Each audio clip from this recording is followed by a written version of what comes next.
The smell of burnt coffee and old paper clung to Vivian Clark's clothes as she finally shut down her computer at nearly 10 o'clock on Christmas Eve. Her fingers ached from typing all day.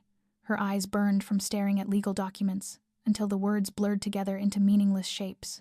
Outside the office window, fat snowflakes drifted lazily past the glass, settling on the Manhattan streets below in a way that should have been magical if she wasn't so bone-tired and utterly, devastatingly alone. Sarah asked from the doorway, already wrapped in her expensive wool coat, her engagement ring catching the fluorescent lights. "Why don't you come to my parents' place? They always make too much food. You'd be welcome." Vivian forced a smile. The same smile she had perfected over 19 years. The one that said, "I'm fine, really. Don't worry about me." She said, "Thanks, but I have plans." The lie tasted bitter on her tongue. Her plans consisted of leftover Chinese takeout, a bottle of cheap wine, and whatever Christmas movie marathon was playing on TV. Same as last year. Same as every year since the fire took her parents when she was 8 years old, leaving her and her 5-year-old sister Sophie scared in ways that went far deeper than skin. Sophie, who was lying in a hospital bed right now, waiting for a kidney transplant they couldn't afford. Sophie, who had called that afternoon with a voice so weak it made Vivian's heart crack. The law firm was nearly empty, just a few associates like her who had drawn the short straw. Vivian grabbed her bag, checked her phone, and headed for the elevator. The building was one of those old Manhattan structures full of character, which meant the heating was temperamental and the elevator creaked ominously as it descended. Her phone buzzed. The Uber she had requested was here. Black sedan, license plate ending in 4XJ. She pushed through the lobby doors into the frigid December night, her breath forming clouds in front of her face. The street was quieter than usual. Most people are already home with their families, their trees, their traditions. There, a black sedan idling at the curb. Vivian squinted at the license plate through the falling snow. The numbers were hard to make out, but it seemed to end in a J. Close enough. The driver hadn't gotten out to open the door. Fine by her. She could open her own door. She slid into the back seat, grateful for the warmth, and immediately started talking. It was what she did when she was nervous, or sad, or both. Dr. Morrison called it a coping mechanism. She called it unable to shut up. "God, thank you for being on time," she said, dumping her bag beside her and pulling the door shut. "I know it's Christmas Eve and you probably want to be home with your family, but I really appreciate it. Most drivers cancel on me this late. I live in Brooklyn, by the way. Williamsburg. The address should be in the app." The driver said nothing. Not unusual. Some drivers were chatty, some weren't. This one apparently fell into the latter category. The car pulled smoothly away from the curb, and Vivian leaned her head back against the leather seat. Really nice leather, actually. Soft and expensive smelling. Maybe Uber had upgraded their standards. "You know what the worst part about Christmas is," she continued, her mouth running ahead of her brain like it always did. "It's not even being alone. I mean, that's bad. Don't get me wrong. But it's that everyone assumes you have somewhere to be. Like it's impossible that someone might not have family or traditions or any of that." She watched the snow falling outside, the city lights blurring into golden streaks. "My parents died 19 years ago. House fire. I was 8. My sister Sophie was 5. We went through the foster system. Got separated more times than I can count. Now Sophie's in the hospital needing a kidney transplant, and I can't even afford my rent, let alone save her life." Her voice cracked, but she kept talking because stopping meant feeling and feeling meant breaking. "People say it gets easier. I don't think it does. I think you just get better at pretending it doesn't hurt." The driver still hadn't said anything, and finally Vivian looked up at the rearview mirror, trying to catch his eye to see if she was annoying him with her rambling, but what she saw made her breath catch in her throat. The eyes looking back at her weren't the tired, patient eyes of an Uber driver trying to make it through a holiday shift. They were dark as midnight, intense as a predator, and decidedly not looking at the road. They were looking directly at her through the mirror, and there was something in that gaze that made every nerve in her body suddenly alert. "You're not my Uber driver," she said, the words coming out smaller than she intended. "No," a deep voice replied, rich with an accent she couldn't quite place but that sent shivers down her spine for reasons that had nothing to do with the cold. "I'm not—" Her hand flew to the door handle, but the car was moving too fast now, weaving through traffic with practiced ease. Panic clawed at her throat, every true crime podcast she had ever listened to flooding her mind at once. "Please let me out. I'm sorry. I got in the wrong car. Just let me out and I'll get another ride. Vivian Clark, he said, and hearing her name in his mouth made her blood run cold. Criminal defense attorney at Morrison and Associates. Graduated top of your class from Columbia Law. She lives alone in a basement apartment in Williamsburg because she can't afford anything better. No family except a dying sister. Works 90 hours a week and still can't pay her bills. Her heart was hammering so hard she could hear it in her ears. How do you know all that? Who are you? The car slowed slightly, and for the first time, he glanced back at her over his shoulder. The face that went with those intense eyes was almost unfairly handsome. Sharp jawline dusted with stubble, a faint scar on his left cheek, strong nose, full lips that quirked up at one corner in something that wasn't quite a smile. He looked to be in his mid-30s, with dark hair swept back from his face and olive skin that suggested Mediterranean heritage. He was dressed in a suit that probably cost more than 6 months of her rent. My name is Marcus Valencia, he said, and something about the way he said it suggested she should recognize it. When she didn't react with anything but confusion, his smile widened slightly. You really don't know who I am? Should I? Her voice came out steadier than she felt, some lawyer instinct kicking in that told her to stay calm, assess the situation, find the angle. Most people in this city do. He turned back to the road, but she could still feel the weight of his attention on her. But I suppose that's refreshing. You got in my car, started telling me your life story, and you have absolutely no idea that you're sitting in the back seat of one of the most dangerous men in New York. The confession should have terrified her more than it did. Instead, strangely, something in her relaxed slightly. Dangerous men who wanted to hurt you didn't usually announce it so matter-of-factly. They didn't drive luxury sedans with heated leather seats and some kind of expensive cologne that was making it hard to think straight. If you're so dangerous, she heard herself say, why are you telling me that? Isn't that kind of counterproductive to whatever you're planning to do to me? His laugh was low and genuine, filling the car. I'm not planning to do anything to you, Vivian. Though I am reconsidering my evening plans. What does that mean? He was quiet for a moment, navigating a turn with the kind of confidence that suggested he knew exactly where he was going. It means I was on my way home when you got in my car. It means I should have corrected you immediately, told you this wasn't your Uber, but then you started talking. Really talking. And He trailed off, seeming to search for words. I don't often meet people who are genuine, who says exactly what they're thinking without calculating the angle. I have a condition, she blurted out. Verbal diarrhea. I can't stop talking when I'm nervous, and right now, I'm very, very nervous, because I'm in a car with a man who just called himself one of the most dangerous men in New York, and I have no idea where he's taking me. If you want to know where this satisfying story goes, hit that like button and subscribe to the channel. Share this video with someone who loves a good story, and stay tuned, because what's satisfying next might just change everything you think you know about danger and love. Marcus let out a soft laugh, the low sound resonating inside the enclosed space of the car, and Vivian realized it was the first time she had ever heard it.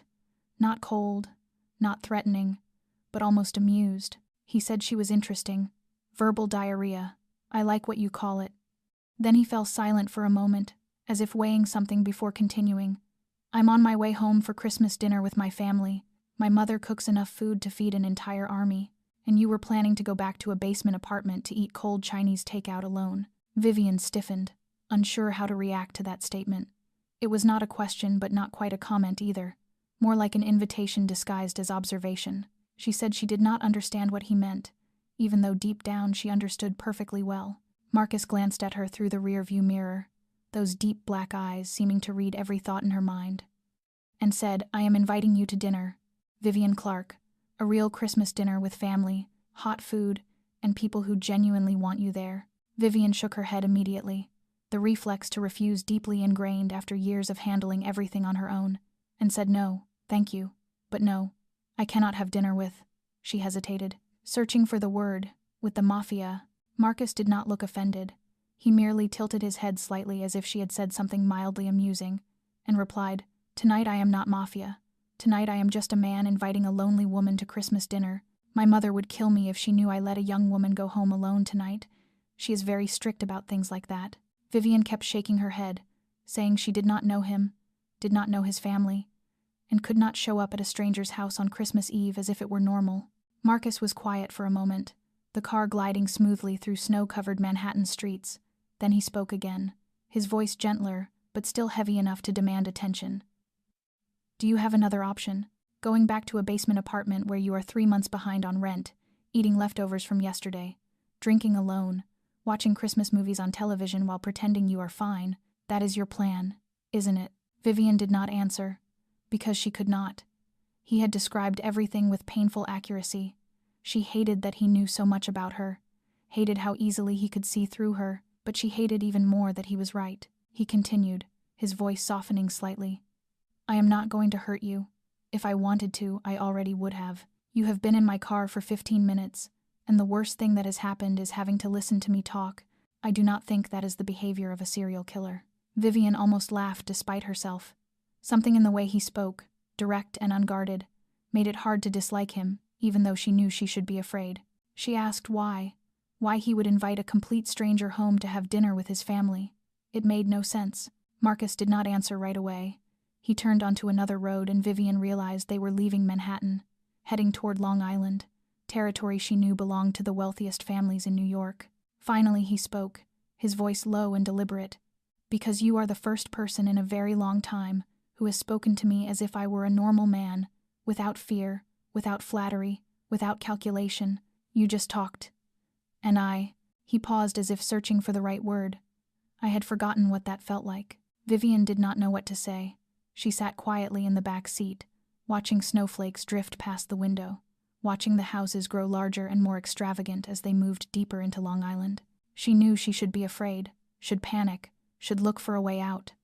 But something in Marcus's voice, in the way he looked at her through the mirror, made her feel, strangely, safer than she had felt in many years. The car stopped before a massive iron gate, security cameras turning toward them, and Vivian realized she was crossing into the territory of one of the most powerful families in New York, with no way back, only the unknown waiting ahead.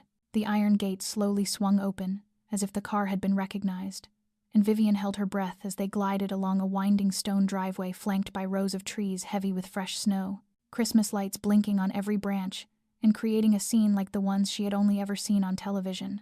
The mansion rose before her like a miniature palace, 3 stories tall with wide, soaring windows spilling warm light into the night, a festive wreath hanging on the massive oak front door, and a Christmas tree at least 4 meters high standing proudly on the front porch, so lavishly decorated that Vivian had to blink several times just to be sure she was not dreaming. She whispered, her voice trembling despite herself, "Is this your house?" And Marcus replied briefly as he shut off the engine, "This is my mother's house. I only stay here on special occasions." He stepped out of the car and walked around to open the door for her, a courteous gesture Vivian had not expected from a man who had just described himself as the most dangerous man in New York, and when she stepped outside the cold Christmas night cut into her skin, yet she barely felt it, still too overwhelmed by everything around her. 2 large men in black suits nodded to Marcus as they passed, their eyes sweeping over Vivian with curiosity but without questions, and she understood they were guards, the kind who protected this house 24 hours a day. Marcus placed a hand lightly against her back, gentle but firm enough to guide her toward the front door, and Vivian felt the warmth of his palm seep through her thin coat. The door opened before they could knock, and a woman appeared in the doorway, her silver hair neatly pinned up, her sharp black eyes identical to her son's, yet her face radiated a warmth Vivian felt instantly. She exclaimed, "Marcus, you're home. Why so late? I've been waiting." Then stopped short when she saw Vivian beside him, her eyes widening in surprise before lighting up, as if she had just received the most wonderful Christmas gift. She stepped forward without waiting for an introduction, and wrapped Vivian in a tight, warm embrace, so sudden and heartfelt that Vivian froze for a moment, unable to remember the last time anyone had held her like that. The woman said tenderly, "Oh, you poor thing. You're so thin, so cold. Come in right now. Why aren't you wearing something warmer? Marcus, how could you let this girl stand out in the cold like this?" Vivian tried to speak, saying, I'm not. But the woman had already pulled her inside before she could finish a single sentence. The warmth of the house enveloped her like an embrace. The rich scent of food drifted from somewhere within. Voices and laughter echoed from deeper inside, and Vivian felt her eyes sting for reasons she could not explain. Marcus said, his voice carrying a note of helplessness she had never heard before, "Mom, this is Vivian. She is." But his mother cut him off. I know. You don't need to explain. What matters now is that this girl needs to eat something immediately. Just look at her, as if she hasn't eaten all week." She tugged Vivian toward the kitchen, and Vivian glanced back at Marcus with a silent plea for help, but he only shrugged and smiled. The first real smile she had seen on his face, no longer cold or enigmatic, but warm and almost gentle. Rosa, for that was her name as Vivian would soon learn, guided her into a chair at the kitchen table and set a steaming plate of food in front of her, homemade lasagna, garlic bread, salad, and said, "Eat, my dear, eat. Don't be shy. In this house no one is allowed to go hungry." Vivian looked down at the food, then up at the woman who watched her with an expression she had only ever seen in old photographs of her own mother, the look of a mother. And for the first time in a very long while, someone was looking at her as if she mattered, as if she deserved to be cared for. Vivian had barely finished her first bite of lasagna when a wave of noise drifted in from the dining room, and Rosa pulled her to her feet, saying, "Eat later. My dear, now you must meet the whole family. They will be so happy to see you." Vivian wanted to protest, wanted to say she was just a stranger, that she did not belong at a family Christmas dinner, but the woman was already leading her forward before she could open her mouth. The dining room was larger than Vivian's basement apartment, with a long oak table that could seat at least 15 people, crystal chandeliers glittering overhead, and another Christmas tree standing in the corner, decorated with ornaments that Vivian could tell were family heirlooms. Yet what caught her attention was not the luxury, but the people seated around the table, all of them turning to look at her with different expressions as she entered. Marcus was already seated at the head of the table, and he stood when he saw her, saying, "This is Vivian Clark. She is my guest tonight." A man a few years younger than Marcus, with similar features but sharper eyes, looked Vivian up and down with undisguised suspicion, and asked a guest, "On Christmas night, you brought a stranger home on Christmas night?" Marcus replied calmly, "Dante, this is not the time." And Vivian understood that the man named Dante was Marcus's brother. Before the tension could thicken, a young woman stood up, long black hair shining and a warm smile on her lips, walked around the table and took Vivian's hand, saying, "Do not mind Dante. He is suspicious of everyone, including his own reflection. I am Isabella, Marcus's sister. It is so nice to meet you." The man beside the seat Isabella had just left nodded politely, appearing quieter and more reserved than the others, and Isabella added, "This is Adrian, my husband." Before Vivian could respond, a small whirlwind rushed toward her, a boy of about 8 with dark curly hair and wide sparkling eyes, shouting, "Uncle Marcus brought a girlfriend home. Uncle Marcus has a girlfriend." The table erupted in noise. Rosa laughed. Isabella covered her mouth. Dante frowned, and Marcus said, "Matteo, she is a guest, not a girlfriend." The boy named Matteo looked at Vivian with unfiltered curiosity and asked if she was a lawyer, saying he had heard Uncle Marcus on the phone, that he said she was a lawyer, that he wanted to be a lawyer when he grew up, and could she teach him? Vivian could not stop herself from smiling, her first genuine smile since stepping into this house, and she said, "Of course, if you want to," and Matteo cheered and pulled her toward the table, insisting she sit beside him. Dinner began, and Vivian had never experienced anything like it in her life. Everyone talking at once, arguing over who cooked which dish best, teasing each other about old stories, Rosa constantly adding food to Vivian's plate even after she said she was full, Matteo asking her hundreds of questions about lawyers and courtrooms and whether she had ever caught bad people. Dante continued to watch her with suspicion but said nothing more, while Marcus remained quiet at the head of the table, observing, and every so often his gaze met hers and there was something in those deep black eyes that made her heart race. Isabella told her about the charitable work she was doing. Adrian asked her about Columbia Law School, and Rosa never stopped asking whether she had eaten enough, whether she was cold, whether she needed anything else. Vivian felt as though she were sinking into a world completely foreign, yet painfully familiar. This was what she had lost 19 years ago. This was what she had longed for all these years without daring to admit it: a family, a noisy dinner, meaningless laughter and arguments, the warmth of people who cared about one another. And then, without warning, tears spilled over, unstoppable, and she sat there at the table of a family of strangers and cried like a child. The table fell silent. Matteo took her hand anxiously and asked if she was all right, if she was hurt. Rosa stood and came to her, wrapping her arms around Vivian from behind and murmuring in a soothing, motherly voice that it was all right, that she should cry, that she was safe here and no one was judging her. Vivian wanted to apologize, wanted to explain, but all she could manage were broken sobs, and in the arms of that unfamiliar woman, she allowed herself to be weak for the first time in many years, until suddenly her phone vibrated in her pocket, and when she looked at the screen through tear-blurred eyes, her heart seemed to stop as she saw the words staring back at her. The hospital number. Vivian hastily wiped her tears and lifted the phone, her heart pounding violently in her chest as she said, "Yes, I'm listening." And Dr. Chen's voice came through on the other end of the line, low and grave in a way Vivian had heard far too many times over the years. "Miss Clark, I'm calling regarding Sophie's condition. This afternoon's test results show that her kidney function has deteriorated far more severely than we anticipated." Vivian rose from the dining table, her legs trembling as she stepped out of the room, asking, "What do you mean by severe? Can you explain it to me clearly?" And Dr. Chen was silent for a second before continuing, "Sophie needs a kidney transplant within 3 months. Otherwise," he stopped, and Vivian understood the rest of the sentence without him saying it. "Otherwise her sister would die." Her voice shaking, Vivian asked how much it would cost, even though she already knew the answer, even though she had searched it hundreds of times online during sleepless nights, and when Dr. Chen named a figure close to $500,000, she felt as though someone had punched her in the stomach. She said, "I understand. Thank you for calling," then ended the call and stood there in the opulent hallway of the mansion, staring into nothingness with empty eyes. $500,000. She did not have $500,000. She did not even have $5,000. She was 3 months behind on rent and eating instant noodles for breakfast to save money for Sophie's hospital bills. She had done everything she could, worked 90 hours a week, sold everything of value, borrowed from anyone willing to lend to her, and it still was not enough. It would never be enough. Her knees buckled and she nearly collapsed if not for a pair of strong arms catching her from behind. Marcus had followed her into the hallway at some point and steadied her, his voice low and worried as he asked what happened. Vivian could not speak.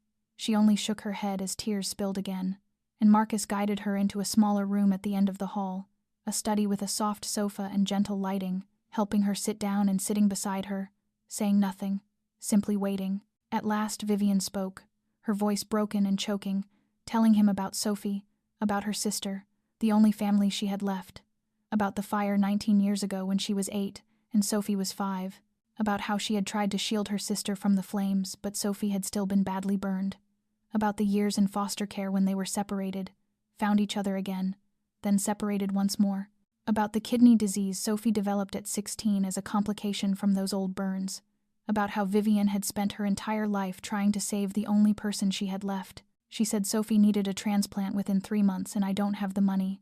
I have no way out. I've done everything. I've tried my hardest. But $500,000. I can't. I don't know what to do.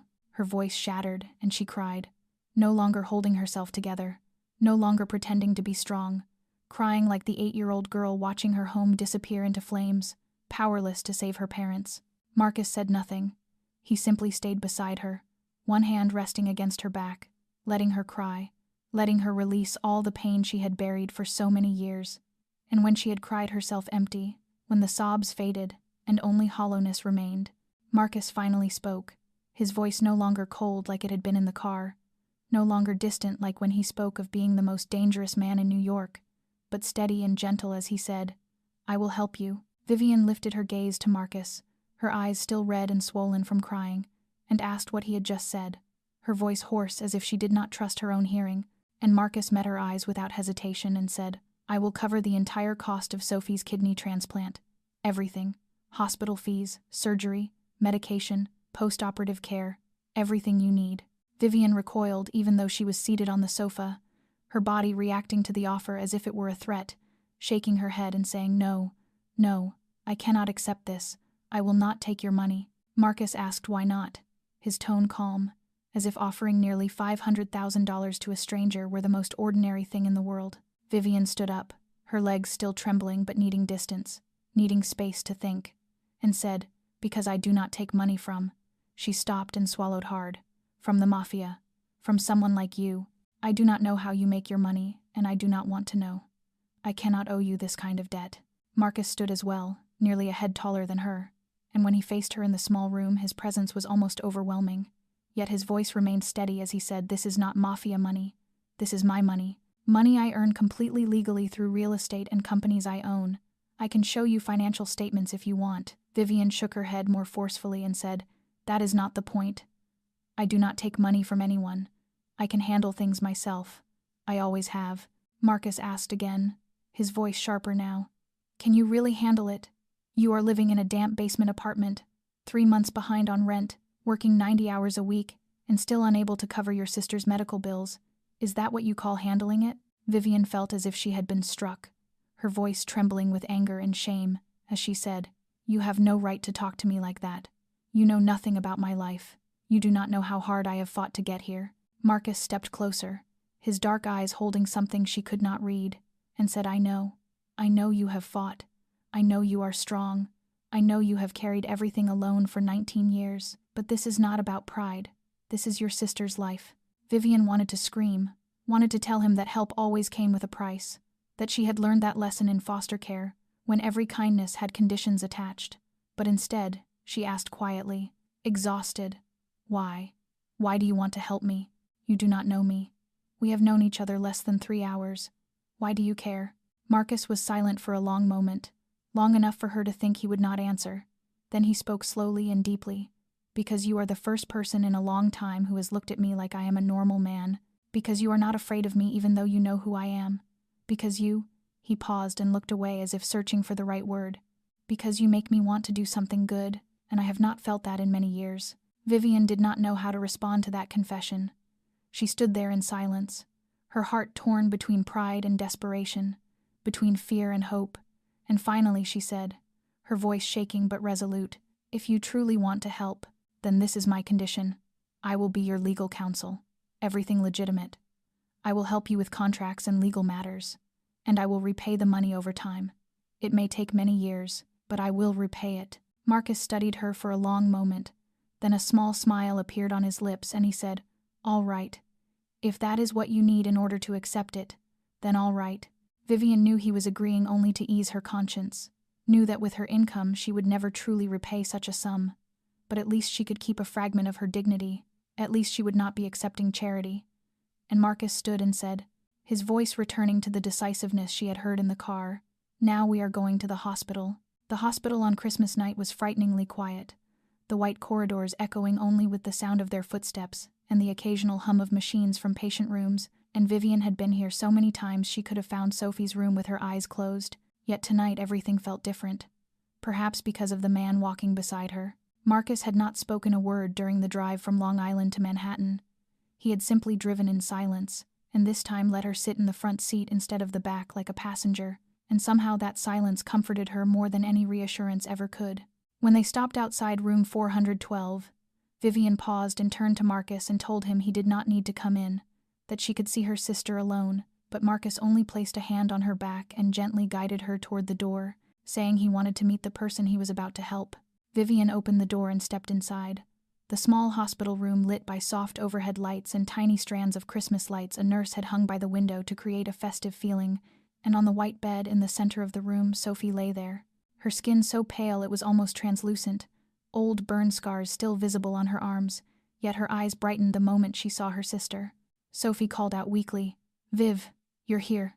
I thought you had to work late. Then she noticed Marcus standing behind Vivian, and her eyes widened as she asked, in a surprised but teasing voice, who Vivian had brought with her. Vivian hesitated and said, This is Marcus. He is. Then stopped, because she did not know how to introduce him. An acquaintance, a Mafia boss, the man who had just offered to pay nearly $500,000 to save her sister's life. Marcus stepped forward and spoke far more gently than Vivian had ever heard him speak, saying, I am your sister's friend, Marcus Valencia. It is very nice to meet you, Sophie. Your sister has told me a lot about you. Sophie looked from Marcus to Vivian and back again, a weak but mischievous smile forming on her lips as she said, A friend. The way he looks at you, that is not how friends look. Viv, do you have a boyfriend now and not tell me? Vivian blushed and quickly said, No, he is not my boyfriend. We just met tonight. But Sophie only smiled and said, Well, maybe you just met. But he is here with you on Christmas night. In a hospital. That says a lot, sis. Marcus neither confirmed nor denied it. He only looked at Sophie with an expression Vivian could not read, then said he would step out to speak with the doctor, and that Vivian should stay with her sister. Before Vivian could object, he was already gone, and Sophie took her sister's hand and pulled her down onto the chair beside the bed. whispering with curiosity who he really was, and telling her not to call him just a friend because she did not believe it. Vivian sighed, unsure how to explain, and told Sophie not to worry, that she would take care of everything like she always did. But Sophie looked at her sadly and said that Vivian always said that, always carried everything alone, and then glanced toward the door where Marcus had disappeared, and said softly that this time someone was helping her, and that she was glad. Vivian felt her throat tighten and could not speak.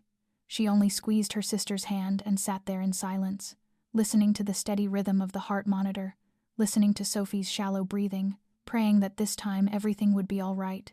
20 minutes later, Marcus returned, his face carefully neutral, yet something in his eyes made Vivian leap to her feet as she asked what the doctor had said, and Marcus looked at her, then at Sophie, then back at her and said calmly, as if discussing the weather, that Sophie would have a kidney within 48 hours. He explained that his team had located a perfect match through a private international donor registry that public hospitals couldn't access, that she would be operated on by the best medical team available, and that Vivian no longer needed to worry about anything. Vivian stood there frozen, mouth open, not knowing whether to cry or scream, or hug him or hit him for making such a decision, without asking her. But before she could do anything, Sophie spoke from the bed, her voice weak, yet filled with emotion, saying she had told Vivian so, that he was definitely not just a friend. They left the hospital close to midnight, and Marcus drove Vivian back to the Valencia estate instead of her basement apartment, telling her she was far too exhausted to be alone tonight, and Vivian did not have the strength to argue. She had lived through too many emotions in a single day, and her body felt as though it might collapse at any moment. Rosa was waiting at the door despite the late hour. She embraced Vivian and led her to a guest bedroom on the second floor, a room larger than Vivian's entire apartment, with a 4-poster bed dressed in crisp white linens, a thick down comforter, and a vase of fresh flowers on the bedside table. Rosa placed a silk set of pajamas on the bed and told her to rest, that they would talk in the morning, then kissed Vivian's forehead the way a mother kisses her daughter before leaving. Vivian stood alone in the unfamiliar room that somehow felt warmer than any place she had ever known, changed into the pajamas, and lay down thinking she would never be able to sleep after everything that had happened. Yet the moment her head touched the pillow, she fell into the deepest sleep she had had in years. Sunlight filtering through the curtains woke her the next morning, and for a few seconds Vivian struggled to remember where she was. Then it all came rushing back. The night before had not been a dream. She was truly lying in the mansion of a Mafia boss who had promised to save her sister's life. She had barely sat up when the door burst open, and Mateo rushed in like a small tornado, shouting that she was awake and to hurry because Santa Claus had left her a present. Before she could react, the boy grabbed her hand and pulled her out of bed, and she hurriedly wrapped herself in a robe someone had placed on the chair and let Mateo lead her downstairs. The living room was full. Rosa was pouring coffee. Isabella sat beside Adrian on the sofa. Dante stood in the corner still watching her with a guarded expression, and Marcus was standing near the Christmas tree, his eyes finding her the moment she entered, and something warm flickering in his gaze. Mateo tugged her toward the tree and pointed at a small box wrapped in blue paper, telling her it was her present and that Santa had left it there that morning. Vivian stared at the gift in disbelief and said she had nothing to give in return, that she had not prepared anything, feeling embarrassed for arriving empty-handed. Rosa stepped beside her and took her hand, telling her she did not need to give anything, that her presence there was more than enough, and to open the gift. Vivian sat down and carefully peeled away the wrapping paper to reveal a hand-knitted blue wool scarf, soft and warm, and she looked up at Rosa in confusion. Rosa smiled and said she had knitted it the night before while waiting for them to come home, that the color matched Vivian's eyes, and that she thought she would need it because her coat was far too thin. Vivian held the scarf and suddenly could not stop the tears, crying right there in the living room on Christmas morning, crying because it was the first Christmas gift she had received in 19 years, crying because a woman who had been a stranger only hours before had stayed up all night to knit something just for her, crying because she could not remember the last time anyone had cared whether she was warm or not. Mateo rushed to her side in alarm, asking if she was all right, if she did not like the gift, if she was sad, and Vivian shook her head and forced a smile through her tears, telling him no, that she loved it, that she was crying because she was happy, because she was very, very happy. The boy did not fully understand but hugged her anyway. Then Isabella came over and hugged her too, and Rosa wrapped her arms around both of them, and Vivian found herself surrounded by people she had met less than a day ago who were already treating her like family. She looked up and met Marcus's gaze. He stood near the tree, not joining the group embrace, but watching her with an expression she had never seen on his face before, one that was gentle and almost protective, and for the first time in her life, Vivian felt as though she truly had a family. After the lavish Christmas lunch, with countless dishes, Rosa insisted Vivian eat at least 2 servings of each. Marcus suggested they take a walk in the garden, and Vivian agreed even though she sensed he had something private he wanted to say. The garden behind the mansion stretched wide and open, snow blanketing the dormant rose bushes and the bare rows of trees, afternoon sunlight falling softly over everything and creating a peaceful scene like the landscape paintings Vivian had only ever seen in museums. They walked side by side in silence for a while, their breath forming small white clouds in the cold air, until Marcus stopped beside a stone bench beneath an ancient oak and pulled a small black velvet box from his coat pocket. Vivian eyed it warily and said she had already told him she could not accept anything more. But Marcus simply opened the box, and inside was not jewelry as she expected, but a silver key attached to a simple keychain. He told her it was the key to the family's secure apartment on the Upper East Side, an address known only to family members, and that she needed a place to stay, because her basement apartment was neither safe nor suitable for her to continue living in. Vivian shook her head immediately and said she could not accept it, that he had already done far too much, and she could not keep taking things from him like this. Marcus stepped closer, close enough for her to catch the scent of his expensive cologne, mixed with the faint smell of pine from the Christmas trees, and he said quietly but firmly that she had no home to return to, that her landlord was reclaiming the apartment because she was behind on rent, and asked where she planned to sleep, on an office couch perhaps. Vivian wanted to argue but could not, because he was right. She did not know how he knew, but the eviction notice had arrived the week before, and she had been lost ever since. She asked softly why he knew everything about her, and Marcus replied that he needed to know, because when he cared about someone, he had to make sure they were safe. Vivian looked up at him and saw the intensity in his dark eyes, something she had never seen in anyone before, and somehow the distance between them had closed. She did not know who had stepped closer, perhaps both of them. His breath warmed her cheek in the cold air, his hand rose to her face, his fingers rough yet unexpectedly gentle, and Vivian found herself leaning toward him, as if drawn by an invisible force. Her eyes drifted shut and she could feel the warmth of his lips only millimeters away from hers, when a voice rang out from the back door. "Uncle Marcus, Miss Vivian, Grandma says it's time for dessert." Mateo's voice startled them both, and they sprang apart, like teenagers caught doing something forbidden. Vivian's face burning so hot she was certain it could melt the snow around her, while Marcus let out a heavy sigh and muttered something in Spanish she did not understand, but that sounded very much like a curse. Mateo ran over, grabbed Vivian's hand, and pulled her toward the house, completely unaware of the moment he had just shattered, chattering excitedly about how his grandmother made the best apple pie in the world, and how Vivian absolutely had to try it. Vivian let the boy pull her along, but she glanced back at Marcus one last time, and his gaze was still fixed on her, filled with something burning and patient, as if he were telling her that this was not the time, but there would be a time. They had barely stepped inside when Dante appeared in the hallway, his face tense and grave, stripped of its usual cool detachment, and he said Marcus needed to step outside for a moment because there was a problem. Marcus looked at his brother, and his expression changed instantly. The warm man who had almost kissed her in the garden vanished, replaced by the cold and dangerous Mafia boss she had met the night before, and Dante added 3 words that seemed to freeze the entire room. "Kozlov has made his move." Marcus and Dante disappeared into the study at the end of the hallway, the thick oak door slamming shut behind them, and in a single instant the atmosphere inside the house shifted completely. Rosa ushered Mateo upstairs under the excuse of an afternoon nap.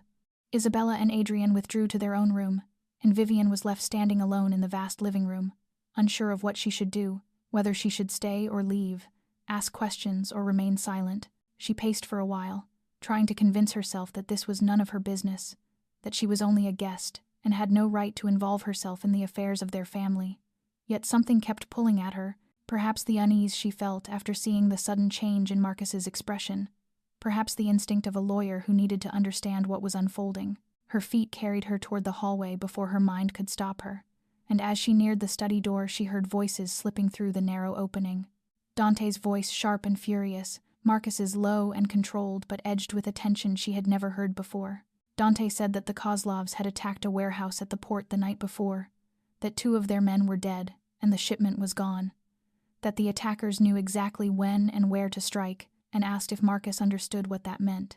Marcus replied that there was a mole, his voice cold as ice, that someone inside their own house was selling information to Viktor Kozlov.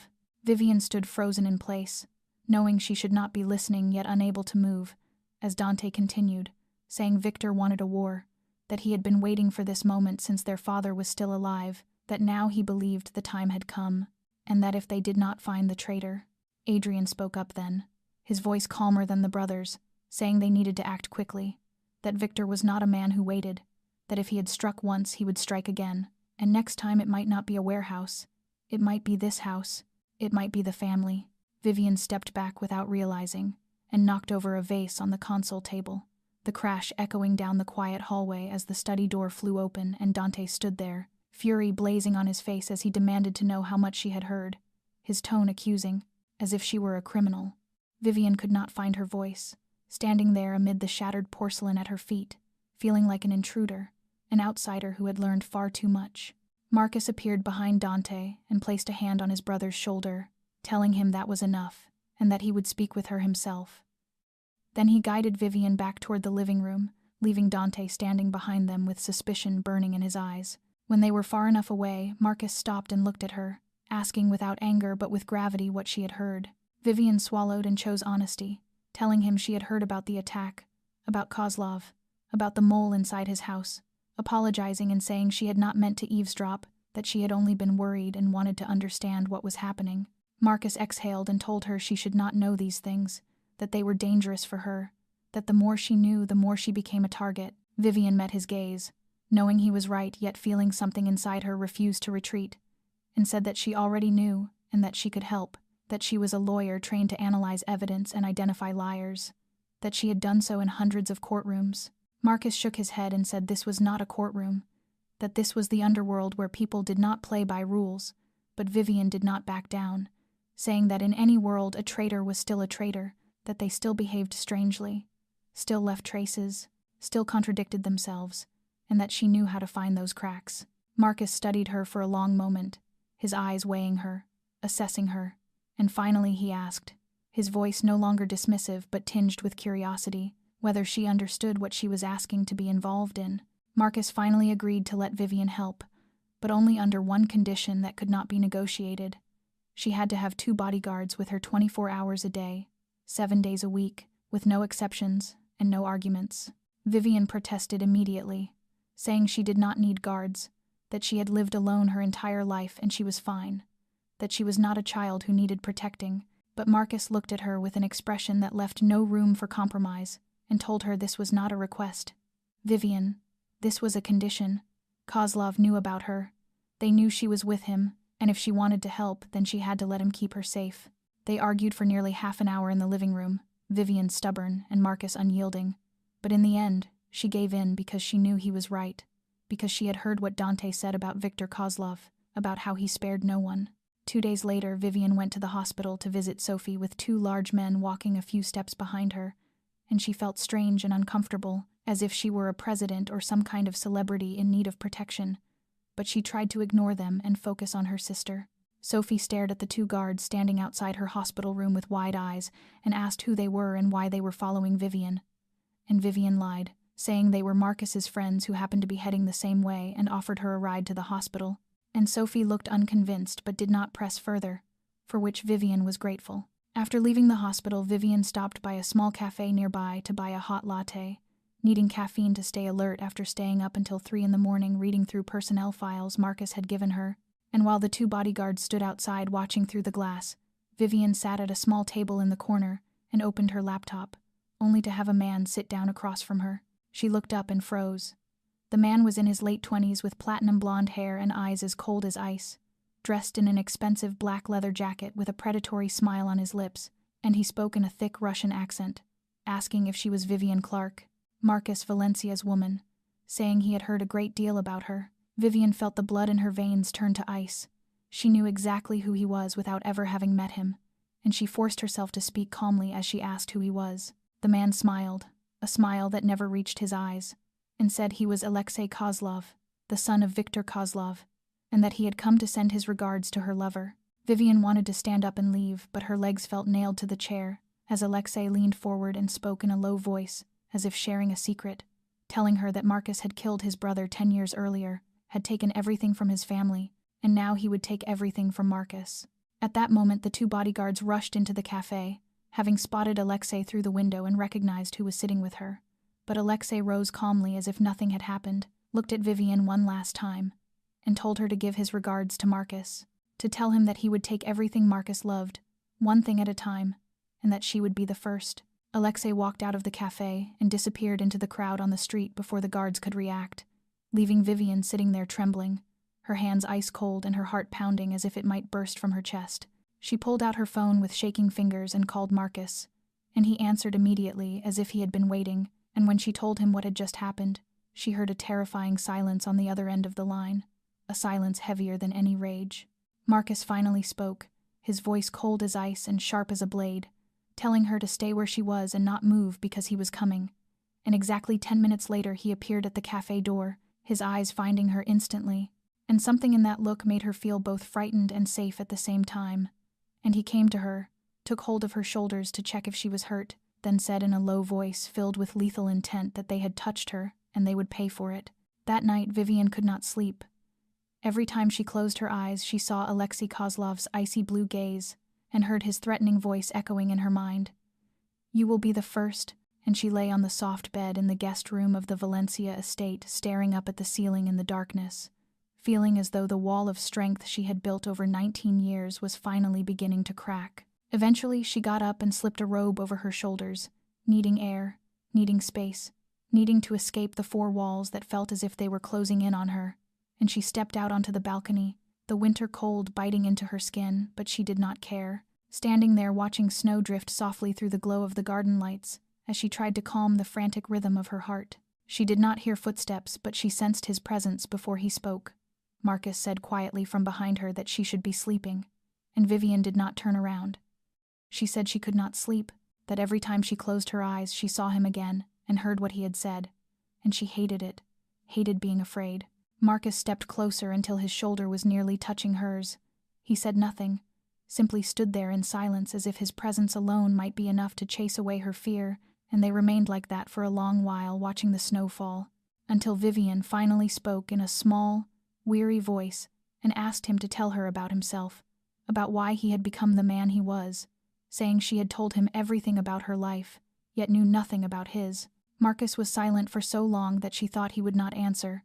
Then he began to speak, his voice low and distant, as if he were talking about another man in another lifetime, telling her about his father, about how Viktor Kozlov had murdered him when Marcus was 18, right in front of his eyes, and how he had been powerless to stop it, about being forced to take control while he was still too young, becoming the head of the family before he had even been allowed to grieve. He told her about the first time he killed someone, when he was 19, a hitman Kozlov had sent to kill his mother, how Marcus had shot him in the living room of this very house, and how his hands had never truly stopped shaking after that night.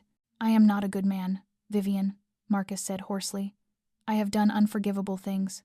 I have spilled blood, and I will spill more to protect my family. You should not be close to someone like me."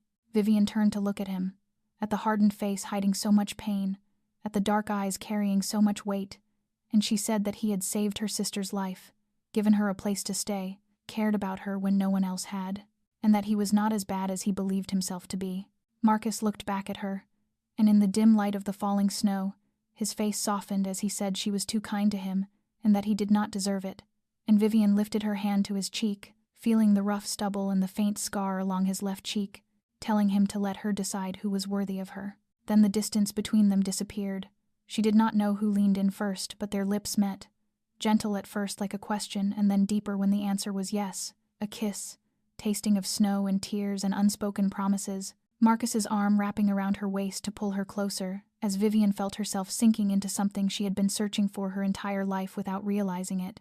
And when they finally parted, Marcus rested his forehead against hers and whispered that he could not promise to keep her safe, but he would die before letting anyone hurt her. 2 days after the kiss on the balcony, Sophie's surgery day arrived, and Vivian woke at 5 a.m. with the sensation of a heavy stone pressing against her chest, and Marcus was already waiting downstairs when she came down the stairs, saying nothing, simply handing her a cup of hot coffee and taking her hand, his presence alone being everything she needed in that moment. They reached the hospital before the sky had fully brightened, and Vivian was surprised to see that it was not just the two of them. Rosa was already waiting in the lobby with a large bag full of food, saying Sophie would need strength when she woke up, and so would Vivian, that she had to eat, to be strong enough to wait. Isabella and Adrian arrived shortly after, Isabella carrying a bouquet of fresh flowers, and Adrian bringing a soft pillow, because he said hospital chairs were uncomfortable for long waits. But what moved Vivian the most was when Mateo ran into the lobby holding a hand-drawn card, giving it to her and saying he had drawn it for Sophie, that he had drawn her healthy and smiling because he believed she would be all right. Vivian looked at the card with its crooked drawing of a brown-haired girl surrounded by hearts, her eyes burning as she thanked Mateo and everyone else and tried to say they did not have to do all this, only for Rosa to interrupt her immediately and say Sophie was her sister, which meant she was family, and family always stood together. Sophie was taken into surgery at 7 in the morning, and Vivian managed to hold her sister's hand one last time before the operating room doors closed, telling her she would be fine and that she would be right there and not going anywhere. And then began the longest wait of her life. 8 hours that felt like 8 years. Vivian pacing the hallway until Marcus gently forced her to sit, refusing to let her skip eating when Rosa pressed a sandwich into her hands with the unyielding look of a mother who would not accept no. Every time a nurse walked by, Vivian sprang to her feet. Every time an elevator chimed, she turned her head, and Marcus stayed beside her the entire time, not speaking much but always present, his hand holding hers or resting against her back like an anchor, keeping her from being swept away by fear. At the 4th hour, Isabella brought coffee for everyone. At the 6th hour, Mateo fell asleep against Adrian's shoulder. At the 7th hour, Dante appeared and sat beside Marcus without a word, a silent gesture of support Vivian had not expected from the man who still watched her with suspicion. And then at the 8th hour, Dr. Chen stepped out of the operating room, his face tired but carrying a faint smile as he said the surgery had been successful, that Sophie was recovering well, that her body was accepting the new kidney, that she would be all right. Vivian did not know when her knees gave way. She only knew Marcus caught her before she hit the floor, and she cried, crying as she never had before, crying with relief, with gratitude, with the release of 19 years of weight slipping from her shoulders. She clung to Marcus and cried into his shoulder, not caring that the entire Valencia family was watching, not caring that Dante was standing right there, needing only to be held in that moment, and Marcus held her tightly, one hand stroking her hair, as he whispered in her ear that she saw now. He had told her her sister would be fine, that he would always be there. The Valencia family applauded around them. Rosa cried and murmured thanks to God. Mateo jumped up and down asking if Sophie was better now and whether he could go see her.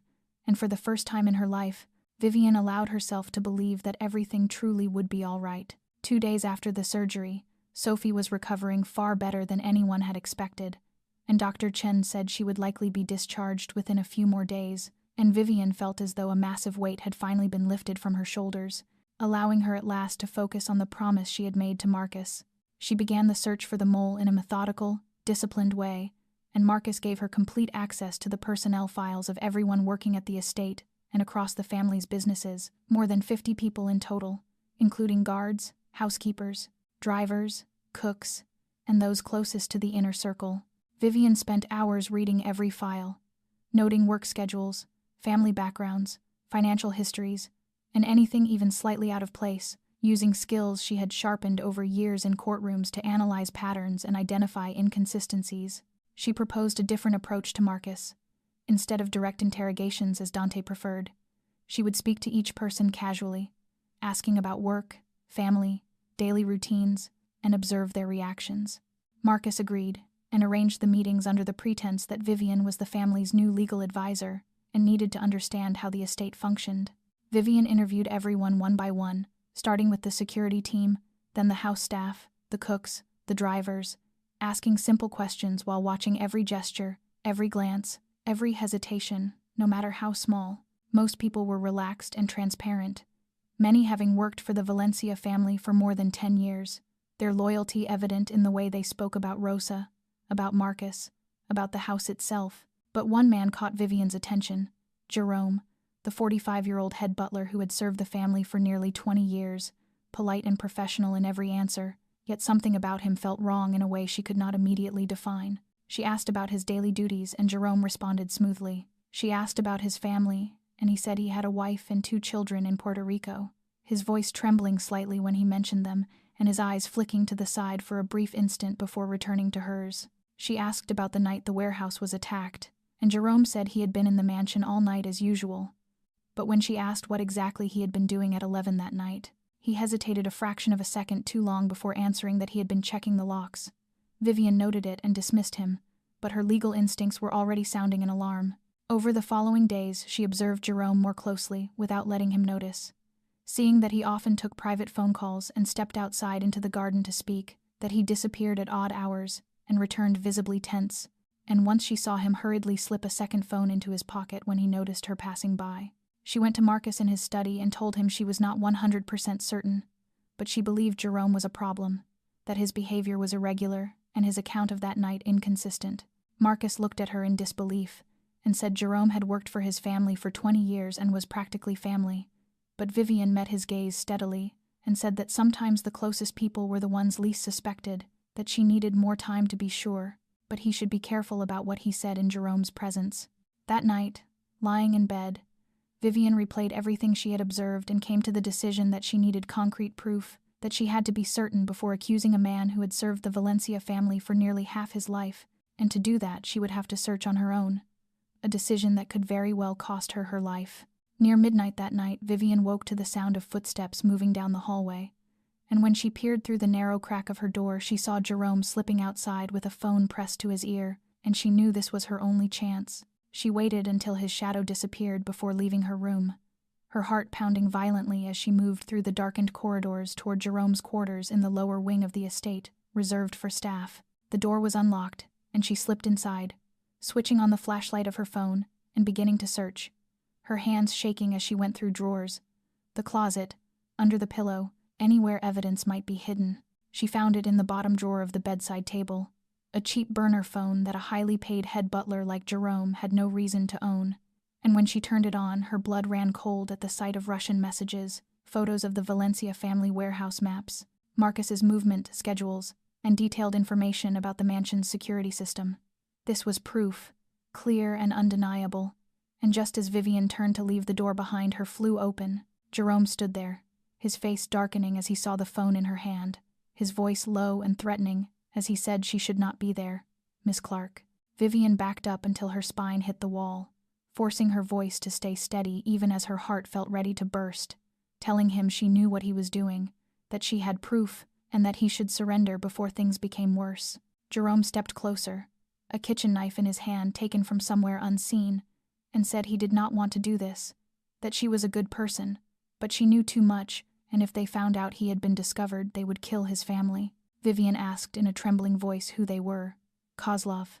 And Jerome nodded, his eyes red and glassy, as if on the verge of tears, saying they had taken his wife and children in Puerto Rico, that they had sent him videos, that they said if he did not cooperate they would, and he could not finish the sentence, but Vivian understood.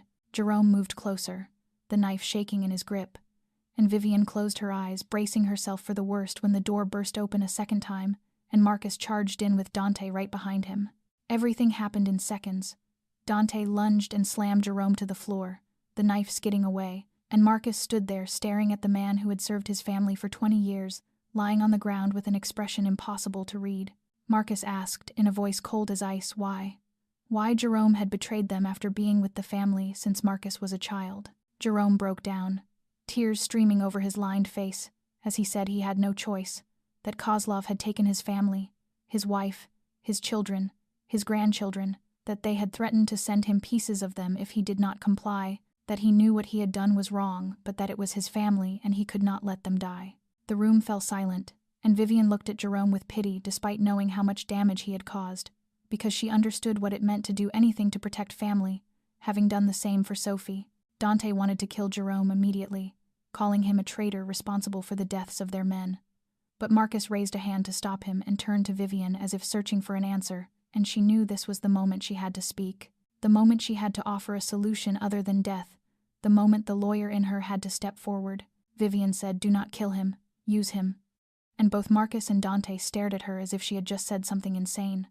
But she explained quickly that Jerome could be a witness, that he knew how Kozlov operated, knew who contacted him, knew what they were planning, and more importantly, that she knew someone who could help them use this information legally. And when Marcus asked who that was, Vivian took a deep breath before answering, Detective Raymond Shaw from the FBI.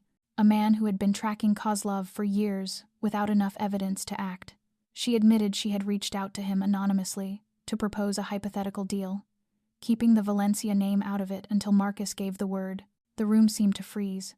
Dante looked at her with a fury that suggested he might kill her on the spot, while Marcus fell into a terrifying silence, his eyes darkening and his jaw tightening so hard she could see the tendons standing out in his neck. And when he finally spoke, his voice was so cold she barely recognized it as his, as he asked if she had contacted the FBI without telling him, if she had brought the federal government into his family's affairs without his consent. Vivian did not step back even though every instinct told her to, and she said she had contacted someone who could keep his family safe legally, someone who could destroy Kozlov without forcing Marcus to spill more blood, that she had done this for him, for his family, because she did not want to see him kill anyone else. Marcus moved closer, towering over her, his presence overwhelming at such close distance, and asked if she understood that she was playing with fire, if she understood what would happen to his family if the FBI decided to turn on them. And Vivian met his gaze without blinking, and she said she understood, which was why she had drafted a conditional immunity agreement first. She assured him that nothing was signed, and no evidence was shared yet, but Shaw wanted Kozlov so badly he was willing to make a deal. Marcus studied her for a long moment, then turned to Dante and ordered Jerome detained, said they would meet this FBI agent, and added, looking back at Vivian with an expression that held anger and something else she could not read, that if the agent played dirty, she would be held responsible. The meeting took place 2 days later at a neutral restaurant in Manhattan. Detective Shaw was a man in his 40s, with salt and pepper hair and the sharp eyes of someone who had spent too long in investigations, and he sat across from Marcus and Dante with caution but no fear. The tension so thick Vivian could feel it as Marcus and Shaw studied each other like predators, neither trusting the other and neither willing to yield first. Vivian sat between them and spoke, saying that both men wanted the same thing, Kozlov gone, that Shaw wanted him arrested because it was his job, and Marcus wanted him gone because he threatened his family, so why not work together? Shaw spoke slowly and said that Valencia would provide evidence and a witness, Jerome, allowing the FBI to build an airtight case against Kozlov, and in return they would not interfere with the Valencia family's business operations. Marcus asked about Jerome's family in Puerto Rico, and Shaw replied that they would be protected and placed into witness protection, that Kozlov would never reach them. Dante objected and said he did not trust the FBI, but Marcus raised a hand to silence him, studied Shaw for a long moment, then looked at Vivian, and in his eyes something softened if only briefly. Marcus asked when, and Shaw answered New Year's Eve, explaining that Kozlov was hosting a large party at his estate, where all the key figures of his organization would be present, making it the best opportunity to take them all at once. Marcus was silent for a moment, then nodded and said they would cooperate, but if anything happened to his family, and he looked at Shaw with the gaze of a Mafia boss rather than a businessman, Shaw would wish he had never heard the name Valencia.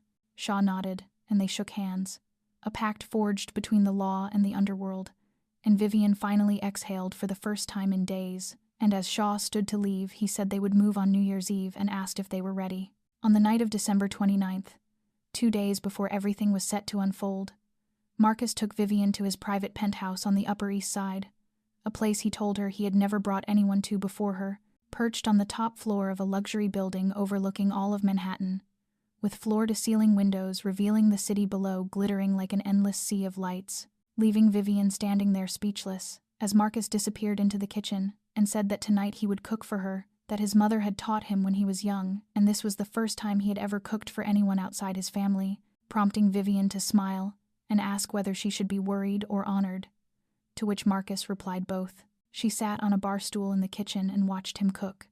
Watched hands that had once done brutal things now gently slicing vegetables and stirring sauce, watched a face usually carved from ice focus intently on the smallest details, and realized this Marcus was entirely different from the man she had met in the sedan on Christmas night. Dinner was homemade pasta with slow simmered tomato and beef sauce, red wine from his private collection, candles lit on the table while snow drifted softly beyond the glass, everything so perfect that Vivian felt as though she were inside a dream she feared waking from. They talked about everything and nothing, about her childhood in foster care, about the years he had been forced to carry his family on his shoulders while still too young, about dreams they had both abandoned, and hopes they were both afraid to admit, until Vivian finally asked what he wanted after all of this was over. Marcus was silent for a moment, then set his glass down and looked at her with dark eyes that had never truly left her all evening. and said that he wanted her, that he wanted to wake up every morning and see her beside him, that he wanted to listen to her talk endlessly about things no one else cared about but that fascinated him, that he wanted a life with her, a life he had never believed he deserved. Vivian felt tears rise in her eyes as she told him he knew she did not belong to his world, that she was just an ordinary lawyer with debt and a sick sister and nothing to offer him. But Marcus stood, walked around the table, knelt in front of her and took her hands, telling her that she gave him what no one else ever had: honesty, that she looked at him as a man and not a mafia boss, that she belonged with him and the world would have to adapt. He pulled her to her feet, one arm around her waist and the other lifting her chin as he whispered if she was sure, and Vivian answered by closing the distance between them, her lips meeting his with every emotion she had held back for days, the kiss beginning gently, before deepening, as his hand threaded into her hair and drew her closer. Warmth blooming through her, until it felt as though she were burning from the inside out.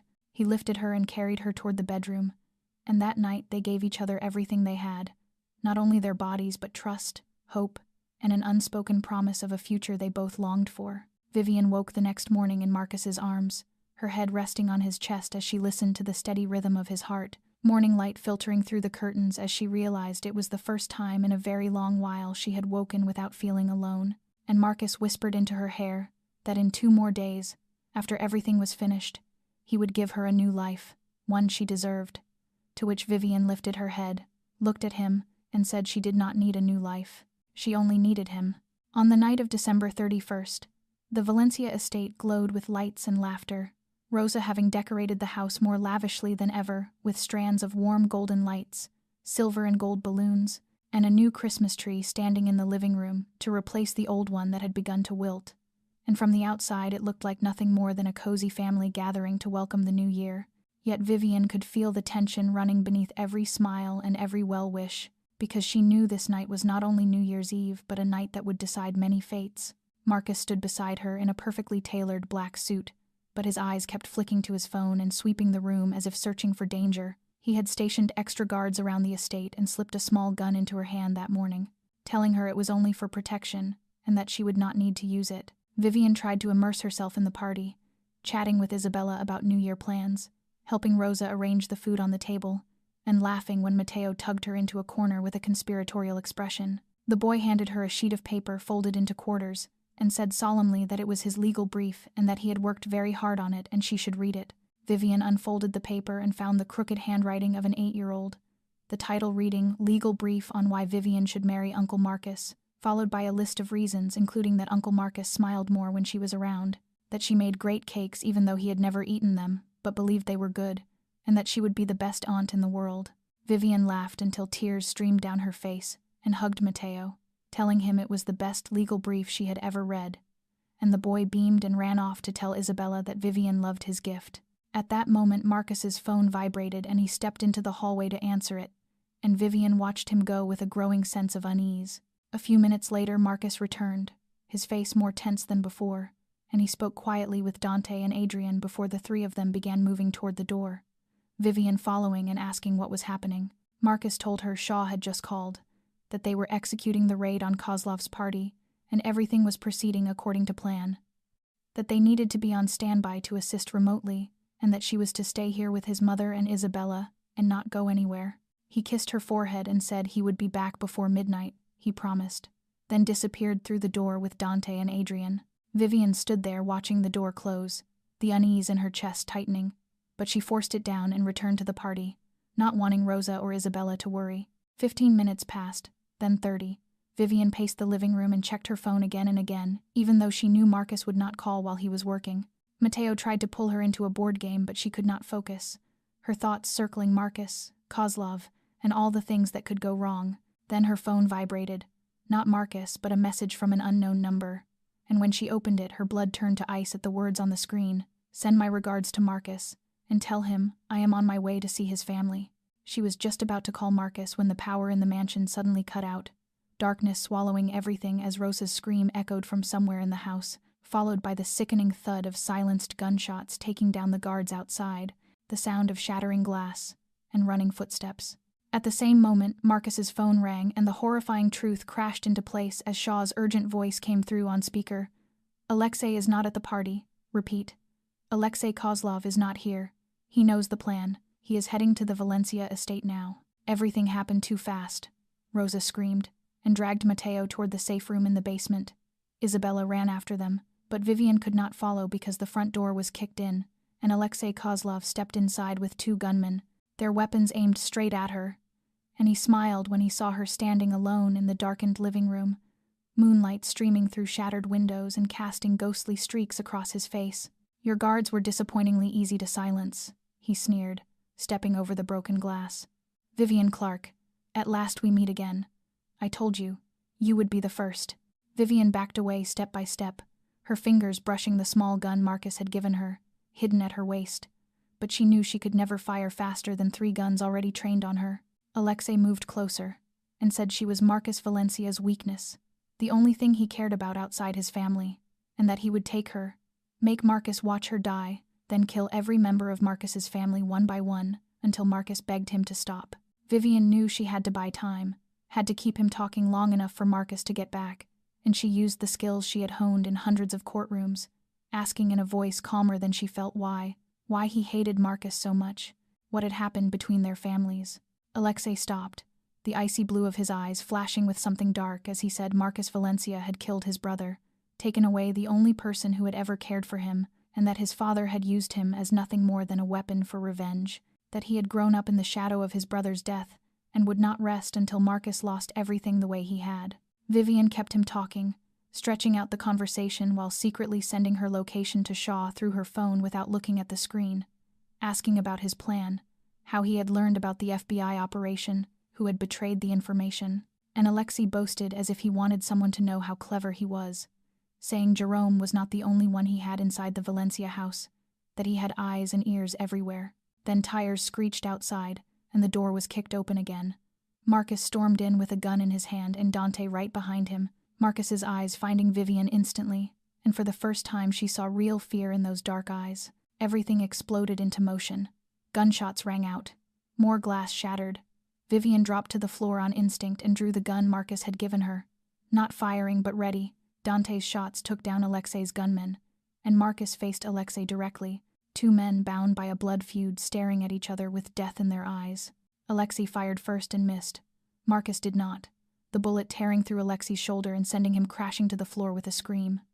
Marcus kicked the gun from his hand and aimed at his head, and Vivian saw Marcus's finger tighten on the trigger as she screamed for him to stop, to let the FBI handle it, reminding him that he had promised her not to spill more blood.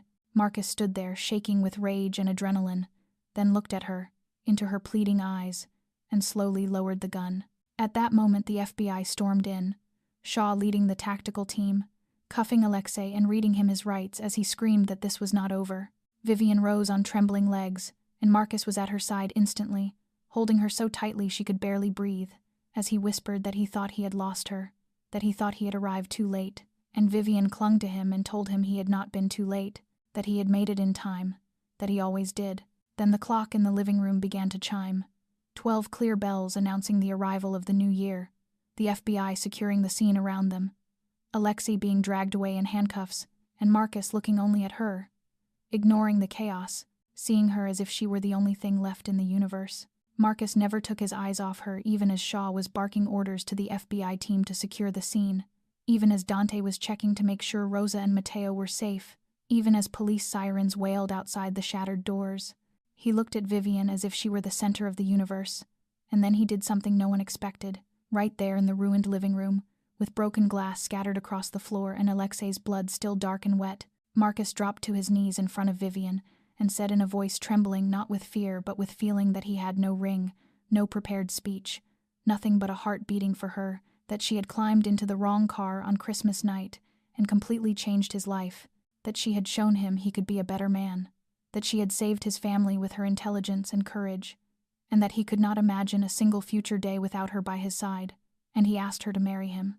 Vivian looked down at the most powerful man in New York, kneeling before a poor lawyer who owned nothing but a once broken heart, now stitched back together. She laughed through her tears and asked if this was really how he was proposing, surrounded by FBI agents and criminals in handcuffs, and Marcus laughed and said he did not want to wait another second, that he had almost lost her that night, and realized life was too short to wait for the perfect moment.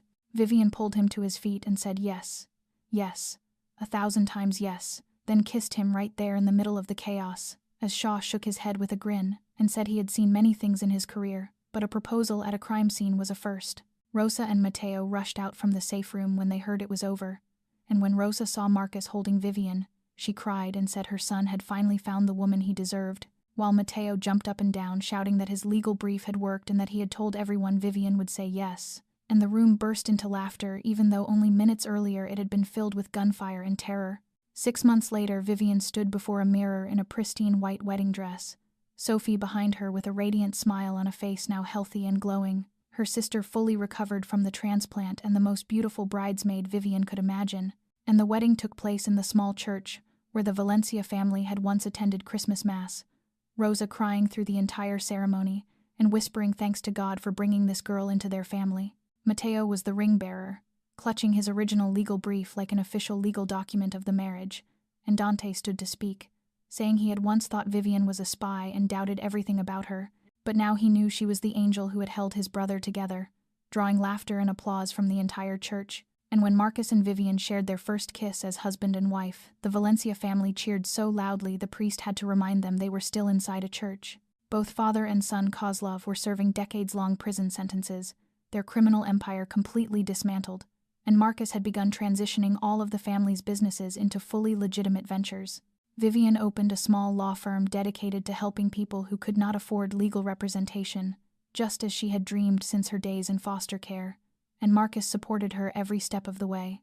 On their wedding night, they stood on the penthouse balcony overlooking the glittering lights of Manhattan, and Marcus asked if she regretted getting into the wrong car that night, and Vivian laughed and said not for a second that it had been the best decision of her life, even if she had not known it at the time.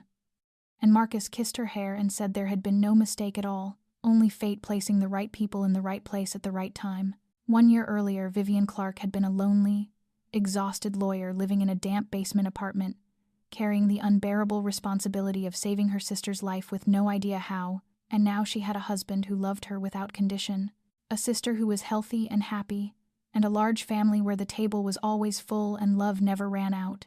And it had all begun with a Christmas night, a wrong car, and a man once called the most dangerous in New York, who turned out to be the safest and most beautiful thing to ever enter her life. This story reminds us that what looks like a catastrophic mistake can sometimes be the doorway to something miraculous, that we should never judge a person solely by appearances or reputation, that love can arrive from the most unexpected places and change our lives in ways we never imagined, and that family is not only those bound by blood but those who choose to love and protect us, that resilience and courage can carry us through the darkest circumstances, and that it is never too late to find happiness no matter how much pain you have endured. If this story touched your heart, please consider subscribing to our channel, liking and sharing this video so more people can hear stories like this every day, and let us know in the comments how the journey of Vivian and Marcus made you feel, whether it reminded you of something in your own life, and whether you believe in destined love and chance encounters that change everything, because we read every comment and treasure every voice. We wish all of you watching good health, a life filled with joy and meaning, and the strength to always find light, even in the darkest moments. Just as Vivian found Marcus on that lonely Christmas night, goodbye for now, and we look forward to seeing you again in our next video with even more moving and meaningful stories.